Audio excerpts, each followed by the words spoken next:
कृष्णा, राधे राधे। सभी भक्तों को सादर प्रणाम। आप सभी भक्तों का दिन मंगलमय हो। भगवान श्री कृष्ण की कृपा सदा सर्वदा आप सभी के जीवन पर बनी रहे। भक्तों, आज की इस वीडियो में आप श्रवण करेंगे श्रीमद् भगवद गीता के ज्ञान विज्ञान योग नामक 7वें अध्याय की कथा।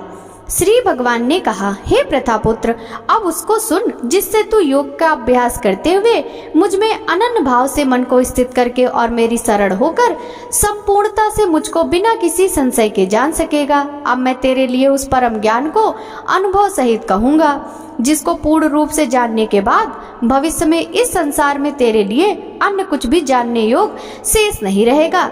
हजारों मनुष्यों में से कोई एक मेरी प्राप्ति रूपी सिद्धि की इच्छा करता है और इस प्रकार सिद्धि की प्राप्ति के लिए प्रयत्न करने वाले मनुष्यों में से कोई भी एक मुझको तत्व रूप से साक्षात्कार सहित जान पाता है। पृथ्वी, जल, अग्नि, वायु, आकाश, मन, बुद्धि और अहंकार, ऐसे यह 8 प्रकार के भेदों वाली तो मेरी जड़ स्वरूप अपरा प्रकृति है। हे महाबाहु अर्जुन, परंतु इस जड़ स्वरूप अपरा प्रकृति यानी माया के अतिरिक्त अन्य चेतन दिव्य स्वरूपा परा प्रकृति यानी आत्मा को जानने का प्रयत्न कर, जिसके द्वारा जीव रूप संसार का भोग किया जाता है। हे अर्जुन, तू मेरी इन जड़ तथा चेतन प्रकृतियों को सभी प्राणियों के जन्म का कारण समझ और मैं ही संपूर्ण जगत की उत्पत्ति तथा प्रलय का मूल कारण हूँ। हे धनंजय, मेरे अतिरिक्त अन्य कुछ भी नहीं है। जिस प्रकार माला में मोती धागे पर आश्रित रहते हैं, उसी प्रकार यह संपूर्ण जगत मड़ियों के समान मुझ पर ही आश्रित है। हे कुंती पुत्र, मैं ही जल का स्वाद हूँ, सूर्य तथा चंद्रमा का प्रकाश हूँ, समस्त वैदिक मंत्रों में ओंकार हूँ, आकाश में ध्वनि हूँ और मनुष्यों द्वारा किया जाने वाला पुरुषार्थ भी मैं हूँ। मैं पृथ्वी में पवित्र ग्रंथ हूँ, अग्नि में ऊष्मा हूँ, समस्त प्राणियों में वायु रूप में प्राण हूँ और तपस्वियों में भी तब मैं ही हूँ। हे प्रथापुत्र, तू मुझको ही सभी प्राणियों का अनादि अनंत बीज, मैं बुद्धिमानों की बुद्धि और तेजस्वी मनुष्यों का तेज हूँ। हे भरत श्रेष्ठ अर्जुन, मैं बलवानों का कामना रहित और आसक्ति रहित बल हूँ और सब प्राणियों में धर्मानुसार शास्त्रानुसार विषय जीवन हूँ। प्रकृति के 3 गुण सत्व गुण, रज गुण और तम गुण से उत्पन्न होने वाले भाव, उन सबको तू मुझसे उत्पन्न होने वाले समझ। परंतु प्रकृति के गुण मेरे अधीन रहते हैं, मैं उनके अधीन नहीं हूँ। प्रकृति के इन तीनों गुणों से उत्पन्न भावों द्वारा संसार के सभी जीव मोहग्रस्त रहते हैं। इस कारण प्रकृति के गुणों से अतीत मुझ परम अविनाशी को नहीं जान पाते हैं। यह तीनों दिव्य गुणों से युक्त मेरी अपराशक्ति स्वरूप माया को पार कर पाना असंभव है। परंतु जो मनुष्य मेरे शरणागत हो जाते हैं, वह मेरी इस माया को आसानी से पार कर जाते हैं। मनुष्यों में अधर्मी और दुष्ट स्वभाव वाले मूर्ख लोग मेरी शरण ग्रहण नहीं करते। ऐसे नास्तिक स्वभाव धारण करने वालों का ज्ञान मेरी माया द्वारा हर लिया जाता है। हे भरत श्रेष्ठ अर्जुन, 4 प्रकार के उत्तम कर्म करने वाले आर्त यानी दुख से निवृत्ति चाहने वाले, अर्थार्थी धन संपदा चाहने वाले, जिज्ञासु केवल मुझे जानने की इच्छा वाले और ज्ञानी मुझे ज्ञान सहित जानने वाले भक्त मेरा स्मरण करते हैं। इनमें से वह ज्ञानी सर्वश्रेष्ठ है जो सदैव अनन्य भाव से मेरी शुद्ध भक्ति में स्थित रहता है, क्योंकि ऐसे ज्ञानी भक्त को मैं अत्यंत प्रिय होता हूँ और वह मुझे अत्यंत प्रिय होता है। यद्यपि ये चारों प्रकार के भक्त उदार हृदय वाले हैं, परंतु मेरे मत के अनुसार ज्ञानी भक्त को साक्षात मेरा ही स्वरूप होता है, क्योंकि वह स्थिर मन बुद्धि वाला ज्ञानी भक्त मुझे अपना सर्वोच्च लक्ष्य जानकर मुझ में ही स्थित रहता है। अनेकों जन्मों के बाद अपने अंतिम जन्म में ज्ञानी मेरी शरण ग्रहण करता है। उसके लिए सभी के हृदय में स्थित सब कुछ मैं ही होता हूँ। ऐसा महात्मा अत्यंत दुर्लभ होता है। जिन मनुष्यों का ज्ञान सांसारिक कामनाओं के द्वारा नष्ट हो चुका है, वे लोग अपने अपने स्वभाव के अनुसार पूर्व जन्मों के अर्जित संस्कारों के कारण प्रकृति के नियमों के वश में होकर अन्य देवी देवताओं की शरण में जाते हैं। जैसे ही कोई भक्त जिन देवी देवताओं के स्वरूप को श्रद्धा से पूजने की इच्छा करता है, मैं उसकी श्रद्धा को उन्हीं देवी देवताओं के प्रति स्थिर कर देता हूँ। वह भक्त सांसारिक सुख की कामनाओं से श्रद्धा से युक्त होकर उन देवी देवताओं की पूजा आराधना करता है और वही उसकी कामनाएं पूर्ण भी होती हैं। किंतु वास्तव में ये सभी इच्छाएं मेरे द्वारा ही पूरी की जाती हैं, परंतु उन अल्प बुद्धि वालों को प्राप्त वह फल क्षणिक होता है और भोगने के बाद समाप्त हो जाता है। देवताओं को पूजने वाले देवलोक को प्राप्त होते हैं, किंतु मेरे भक्त अनंत मेरे परम धाम को ही प्राप्त होते हैं। बुद्धिहीन मनुष्य मुझ अप्रकट परमात्मा को मनुष्य की तरह जन्म लेने वाला समझते हैं, इसलिए वह मेरे सर्वश्रेष्ठ अविनाशी स्वरूप के परम प्रभाव को नहीं समझ पाते। मैं सभी के लिए प्रकट नहीं हूँ, क्योंकि मैं अपनी अतरंगा शक्ति योग माया द्वारा आच्छादित रहता हूँ। इसलिए यह मूर्ख मनुष्य मुझ अजन्मा अविनाशी परमात्मा को नहीं समझ पाते।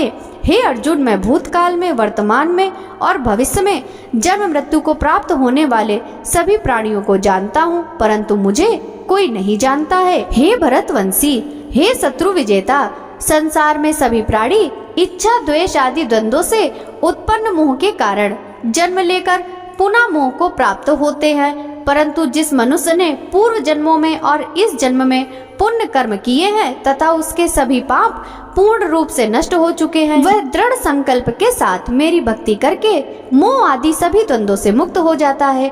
जो मनुष्य मेरी शरण होकर वृद्धावस्था और मृत्यु से मुक्ति पाने की इच्छा करता है, ऐसे मनुष्य उस ब्रह्म को, परमात्मा को और उसके सभी कर्मों को पूरी तरह से जानता है। जो मनुष्य मुझे अधिभूत यानी संपूर्ण जगत का कर्ता, अधिदैव यानी संपूर्ण देवताओं का नियंत्रक तथा अधियज्ञ यानी संपूर्ण फलों का भोक्ता सहित जानता है और जिसका मन निरंतर मुझ में स्थित रहता है, वह मनुष्य मृत्यु के समय में भी मुझे जानता है। इस प्रकार उपनिषद, ब्रह्म विद्या तथा योग शास्त्र स्वरूप श्रीमद् भगवत गीता में श्री कृष्ण तथा अर्जुन के संवाद में भगवत ज्ञान योग नाम का 7वां अध्याय संपूर्ण हुआ। भक्तों, अब सुनिए श्रीमद् भगवत गीता के 7वें अध्याय का महात्म। भगवान शिव कहते हैं, हे पार्वती, अब मैं 7वें अध्याय का महात्म बतलाता हूँ, जिसे सुनकर कानों में अमृत भर जाता है। पाटलिपुत्र नामक एक दुर्गम नगर है, जिसका द्वार बहुत ही ऊंचा है। उस नगर में शंकुकर्ण नामक एक ब्राह्मण रहता था। उसने वैश्य वृत्ति का आश्रय लेकर बहुत धन कमाया, किंतु ना तो कभी पितरों का तर्पण करता था और ना ही देवताओं का पूजन करता था। वह धन के लालच से धनी लोगों को ही बोझ दिया करता था। एक समय की बात है, उस ब्राह्मण ने अपना चौथा विवाह करने के लिए पुत्रों और बंधुओं के साथ यात्रा की। मार्ग में आधी रात के समय जब वह सो रहा था, तब एक सर्प ने कहीं से आकर उसकी बाह में काट लिया। उसके काटते ही ऐसी अवस्था हो गई कि मणि, मंत्र और औषधि आदि से भी उसके शरीर की रक्षा न हो सकी। तत्पश्चात कुछ ही क्षणों में उसके प्राण पखेरु उड़ गए। वह प्रेत बना। फिर बहुत समय के बाद वह प्रेत सर्प योनि में उत्पन्न हुआ। उसका मन धन की वासना में बंधा था। उसने पूर्व वृतांत को स्मरण करके सोचा, मैंने घर के बाहर करोड़ों की संख्या में अपना जो धन गाड़ रखा है, उससे इन पुत्रों को वंचित करके स्वयं ही उसकी रक्षा करूंगा। सांप की योनि से पीड़ित होकर पिता ने एक दिन स्वप्न में अपने पुत्रों के समक्ष आकर अपना मनोभाव बताया। तब उसके पुत्रों ने सवेरे उठकर बड़े विस्मय के साथ एक दूसरे से स्वप्न की बातें कही।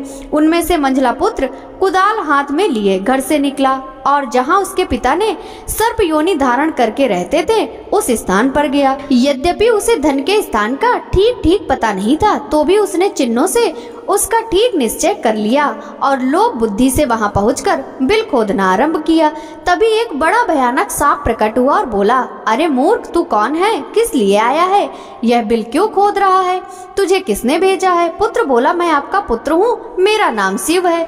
मैं रात्रि में देखे हुए स्वप्न से विस्मित होकर यहाँ का धन लेने आया हूँ। पिता बोला, यदि तू मेरा पुत्र है तो मुझे शीघ्र ही बंधन से मुक्त कर। मैं अपने पूर्व जन्म के गाड़े हुए धन के लिए ही सर्प योनि में उत्पन्न हुआ हूँ। पुत्र बोला, पिताजी, आपकी मुक्ति कैसे होगी? इसका उपाय मुझे बताइए, क्योंकि मैं इस रात में सब लोगों को छोड़कर आपके पास आया हूँ। पिता बोला, बेटा, गीता के अमृत रूपी 7वें अध्याय को छोड़कर मुझे मुक्त करने में तीर्थ, दान, तप और यज्ञ भी समर्थ नहीं है। केवल गीता का 7वां अध्याय ही प्राणियों के जरा, मृत्यु आदि दुखों को दूर करने वाला है। पुत्र, मेरे श्राद्ध के दिन गीता के 7वें अध्याय का पाठ करने वाले ब्राह्मण को श्रद्धा पूर्वक भोजन करवाओ। इससे निसंदेह मेरी मुक्ति हो जाएगी। वत्स, अपनी शक्ति के अनुसार पूर्ण श्रद्धा के साथ वेद विद्या में प्रवीण अन्य ब्राह्मणों को भी भोजन कराना।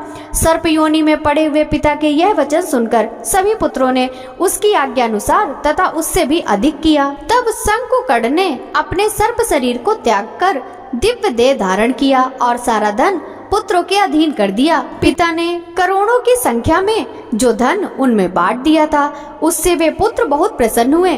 उनकी बुद्धि धर्म में लगी हुई थी, इसीलिए उन्होंने बावली, कुआं, पोखरा, यज्ञ तथा देव मंदिर के लिए उस धन का उपयोग किया और धर्मशाला भी बनवाई। तत्पश्चात 7वें अध्याय का सदा जप करते हुए उन्होंने मोक्ष प्राप्त किया। श्री महादेव जी बोले, हे पार्वती, यह तुम्हें 7वें अध्याय का महात्मा बतलाया, जिसके श्रवण मात्र से मानव सब पापों से मुक्त हो जाता है। श्रीमद् भगवत गीता का 7वां अध्याय संपूर्ण हुआ। यह कथा पसंद आई हो तो वीडियो को लाइक कीजिएगा। राधे राधे।